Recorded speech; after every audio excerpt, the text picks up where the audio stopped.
Iran ਨੇ ਜਿਹੜਾ ਉਹ ਕਿਹਾ ਆ ਵੀ ਜਿਹੜੇ ਬੈਲਿਸਟਿਕ ਮਿਜ਼ਾਈਲ ਦਾ ਜਿਹੜਾ ਪ੍ਰੋਗਰਾਮ ਆ ਉਸ ਦੇ ਉੱਤੇ ਗੱਲਬਾਤ ਉਹ ਕਰਦੇ ਰਹਿਣਗੇ। ਕਹਿੰਦੇ ਇਹ ਨਾਨ ਨੈਗੋਸ਼ੀਏਬਲ ਹੈਗਾ ਆ।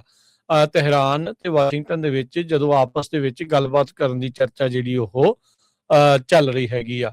ਦੂਜੇ ਰਾਊਂਡ ਦੀ ਜਿਹੜੀ ਗੱਲਬਾਤ ਆ ਯੂਐਸ ਤੇ ਈਰਾਨ ਦੇ ਅਧਿਕਾਰੀਆਂ ਦੇ ਦਰਮਿਆਨ ਜਿਹੜੀ ਉਹ ਹੋ ਸਕਦੀ ਆ।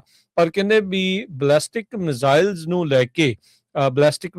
ਲੈ ਕੇ ਕਹਿੰਦੇ ਵੀ ਰੈੱਡ ਲਾਈਨ ਇਸ ਦੇ ਵਿੱਚ ਬਣ ਸਕਦੀ ਆ। ਈਰਾਨ ਕਹਿੰਦੇ ਵੀ ਉਹ ਅਨਵਿਲਿੰਗ ਆ, ਉਹ ਇਸ ਦੇ ਵਿੱਚ ਕਿਸੇ ਵੀ ਤਰੀਕੇ ਦੀ ਜਿਹੜੀ ਕੰਪਰੋਮਾਈਜ਼ ਆ ਉਹ ਨਹੀਂ ਕਰਨਾ ਚਾਹੁੰਦੇ ਆਪਣੀ ਮਿਜ਼ਾਈਲ ਦੀਆਂ ਕੈਪੇਬਿਲਿਟੀਜ਼ ਨੂੰ ਲੈ ਕੇ। ਈਰਾਨ ਦੇ ਜਿਹੜੇ ਸੁਪਰੀਮ ਲੀਡਰ ਆ ਉਸਨੇ ਇਸ ਬਾਰੇ ਜਿਹੜੀ ਉਹ ਜਾਣਕਾਰੀ ਦਿੱਤੀ ਆ। ਅਲੀ ਸ਼ਮਖਾਨੀ ਉਹਨਾਂ ਨੇ ਜਿਹੜੀ ਸਟੇਟਮੈਂਟ ਜਾਰੀ ਕਰਦੇ ਹੋਏ ਕਿਹਾ ਵੀ ਜਿਹੜੀ 47ਵੀਂ ਐਨੀਵਰਸਰੀ ਆ ਰਹੀ ਆ ਇਸਲਾਮਿਕ ਰੈਵੋਲੂਸ਼ਨ ਨੂੰ ਲੈ ਕੇ, ਇਸ ਦੇ ਵਿੱਚ ਉਹਨਾਂ ਨੇ ਕਿਹਾ ਵੀ Islamic Republic missile capabilities are non negotiable.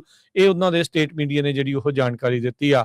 ਅਜੇ ਪਿਛਲੇ ਹਫਤੇ ਯੂਐਸ ਤੇ ਈਰਾਨ ਦੇ ਜਿਹੜੇ ਅਧਿਕਾਰੀ ਆ ਉਹ ਓਮਾਨ ਦੇ ਵਿੱਚ ਮੁਲਾਕਾਤ ਕੀਤੀ ਸੀ, ਜਿਸ ਨੂੰ ਦੋਨਾਂ ਧਿਰਾਂ ਨੇ ਚੰਗੀ ਜਿਹੜੀ ਗੱਲਬਾਤ ਆਖਿਆ ਸੀ, ਪਰ ਇਹ ਓਵਰਆਲ ਬ੍ਰੇਕ ਥਰੂ ਲਿਜਾਣ ਤੱਕ ਨਾਕਾਮਯਾਬ ਜਿਹੜੀ ਹੋ ਰਹੀ ਸੀਗੀ। ਸੋ ਨਿਊਕਲੀਅਰ ਇਸ਼ੂਜ਼ ਦੇ ਉੱਤੇ ਫੋਕਸ ਕਰਨ ਦੀ ਜਿਹੜੀ ਐਕਸਕਲੂਸਿਵਲੀ ਗੱਲਬਾਤ ਕਰ ਰਿਹਾ ਆ ਈਰਾਨ।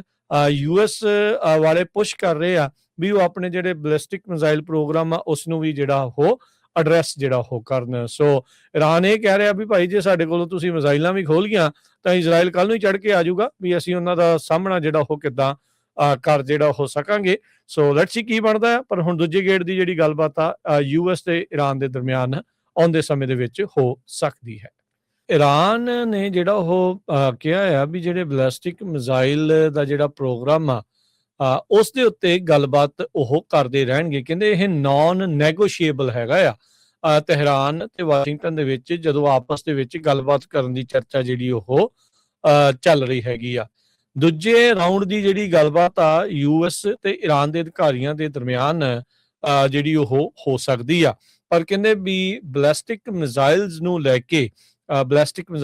ਕੇ ਕਹਿੰਦੇ ਵੀ ਰੈੱਡ ਲਾਈਨ ਇਸ ਦੇ ਵਿੱਚ ਬਣ ਸਕਦੀ ਆ। ਈਰਾਨ ਕਹਿੰਦੇ ਵੀ ਉਹ ਅਨਵਿਲਿੰਗ ਆ, ਉਹ ਇਸ ਦੇ ਵਿੱਚ ਕਿਸੇ ਵੀ ਤਰੀਕੇ ਦੀ ਜਿਹੜੀ ਕੰਪਰੋਮਾਈਜ਼ ਆ ਉਹ ਨਹੀਂ ਕਰਨਾ ਚਾਹੁੰਦੇ ਆਪਣੀ ਮਿਜ਼ਾਈਲ ਦੀਆਂ ਕੈਪੇਬਿਲਿਟੀਜ਼ ਨੂੰ ਲੈ ਕੇ। ਈਰਾਨ ਦੇ ਜਿਹੜੇ ਸੁਪਰੀਮ ਲੀਡਰ ਆ ਉਸਨੇ ਇਸ ਬਾਰੇ ਜਿਹੜੀ ਉਹ ਜਾਣਕਾਰੀ ਦਿੱਤੀ ਆ। ਅਲੀ ਸ਼ਮਖਾਨੀ ਉਹਨਾਂ ਨੇ ਜਿਹੜੀ ਸਟੇਟਮੈਂਟ ਜਾਰੀ ਕਰਦੇ ਹੋਏ ਕਿਹਾ ਵੀ ਜਿਹੜੀ 47ਵੀਂ ਐਨੀਵਰਸਰੀ ਆ ਰਹੀ ਆ ਇਸਲਾਮਿਕ ਰੈਵੋਲੂਸ਼ਨ ਨੂੰ ਲੈ ਕੇ, ਇਸ ਦੇ ਵਿੱਚ ਉਹਨਾਂ ਨੇ ਕਿਹਾ ਵੀ Islamic Republic missile capabilities are non negotiable. ਇਹ ਉਹਨਾਂ ਦੇ ਸਟੇਟ ਮੀਡੀਆ ਨੇ ਜਿਹੜੀ ਉਹ ਜਾਣਕਾਰੀ ਦਿੱਤੀ ਆ।